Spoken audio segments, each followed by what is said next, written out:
Selanjutnya, yaitu dampak negatif hutan.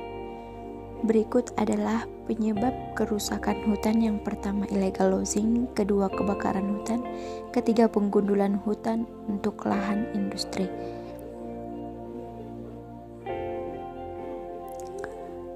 Akibat dari kerusakan hutan. Yang pertama yaitu bencana banjir, 2, tanah longsor, 3, hilangnya tumbuh-tumbuhan menyebabkan lahan terbuka mudah tererosi. Yang keempat terjadinya kepunahan dalam jenis tertentu. Kelima, spesies yang memiliki potensi ekonomi dan sosial mungkin hilang. Dan yang keenam sumber daya obat-obatan dan bahan kimia yang bermanfaat yang dikandung oleh spesies liar mungkin hilang untuk selamanya. Dan yang ketujuh terjadinya penurunan kualitas lingkungan seperti pencemaran dan perusakan ekosistem.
Masalah hutan.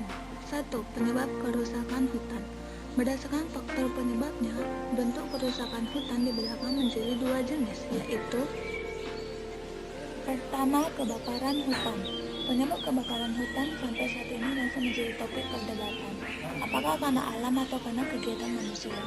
Namun berdasarkan beberapa hasil penelitian menunjukkan bahwa penyebab pertama kebakaran hutan adalah faktor manusia yang berawal dari kegiatan atau permasalahan sebagai berikut.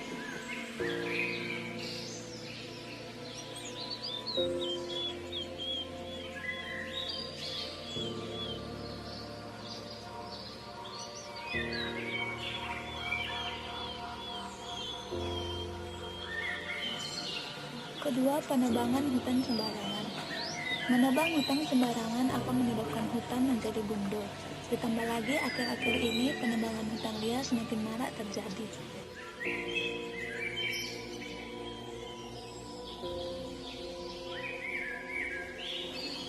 Ketiga, penegakan hutan yang lemah. Menteri Kehutanan Republik Indonesia MSK dan SEMNC menyebutkan bahwa lemahnya penegakan hukum di Indonesia telah turut memperparah kerusakan hutan Indonesia. Menurutnya, mereka hanya orang-orang upahan yang bekerja untuk mencukupi kebutuhan hidup mereka sehari-harinya. Mereka hanya suruhan dan bukan orang yang paling bertanggung jawab. Orang yang menyuruh mereka dan paling bertanggung jawab sering belum disentuh hukum.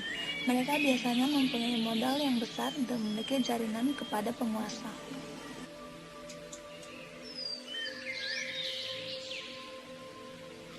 Kedua, akibat kerusakan hutan. Kerusakan hutan akan menimbulkan beberapa dampak negatif yang besar di bumi.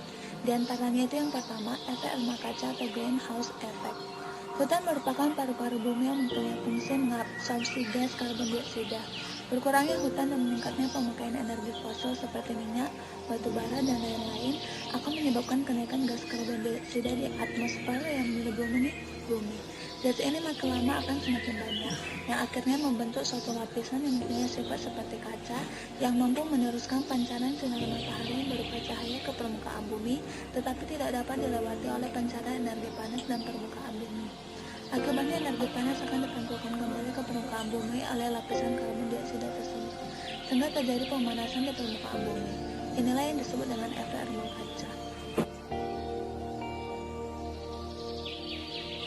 Kedua, kerusakan lapisan ozon. Lapisan ozon atau O3 yang meliputi bumi berfungsi menahan radiasi sinar ultraviolet yang berbahaya bagi kehidupan di bumi. Di tengah-tengah kerusakan hutan, meningkatnya zat-zat kimia di bumi akan dapat menimbulkan rusaknya lapisan ozon. Kerusakan itu akan menimbulkan lubang-lubang pada lapisan ozon yang makin lama dapat semakin bertambah besar. Melalui lubang-lubang itu, sinar ultraviolet akan menembus sampai ke bumi, sehingga dapat menyebabkan kanker kulit dan kerusakan pada tanaman-tanaman di bumi. Ketiga, kepunahan spesies. Hutan di Indonesia dikenal dengan keanekaragaman hayati di dalamnya.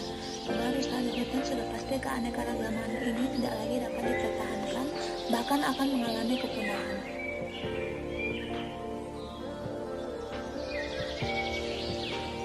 Keempat, merugikan keuangan negara. Sebenarnya bila pemerintah mau mengelola hutan dengan lebih baik, jujur dan adil, pendapatan dari sektor kehutanan sangat besar, tetapi yang terjadi adalah sebaliknya. Kelima, banjir. Dalam peristiwa banjir yang sering melanda Indonesia akhir-akhir ini, disebutkan bahwa salah satu akar penyebabnya adalah karena rusaknya hutan yang berfungsi sebagai daerah resapan dan tangkapan air. Hutan yang berfungsi untuk mengendalikan banjir di waktu musim hujan dan menjamin ketersediaan air di waktu musim kemarau. Akibat kerusakan hutan makin hari makin berkurang luasnya.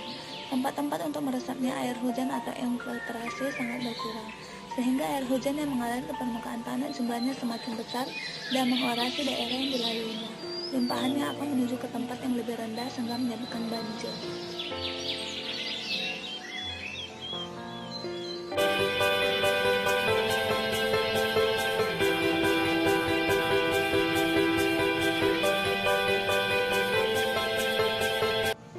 Selanjutnya, industri pengolahan kayu. Industri pengolahan kayu merupakan industri yang mengolah kayu atau bahan berkayu dari hasil hutan, perkebunan, limbah pertanian, dan lainnya, yang diolah menjadi bentuk produk, baik yang masih menampakkan sifat fisik kayu, seperti kayu gergajian, kayu lapis, papan partikel, dan papan untayan. Dua, produk yang sudah tidak menampakkan sifat fisik kayu, seperti wool, kertas, dan produk kimia dari perkayuan, misalnya etanol, asap cair, dan polifenol. Industri pengolahan kayu di Indonesia merupakan barometer peningkatan perekonomian nasional dan faktor kunci dalam upaya meningkatkan penerimaan dari sektor kehutanan. Pada awal perkembangan industri pengolahan kayu, industri kayu yang pertama dirintis adalah industri penggergajian. Industri penggergajian merupakan industri yang menghasilkan barang setengah jadi yang kemudian akan diproses lebih lanjut untuk menghasilkan produk jadi.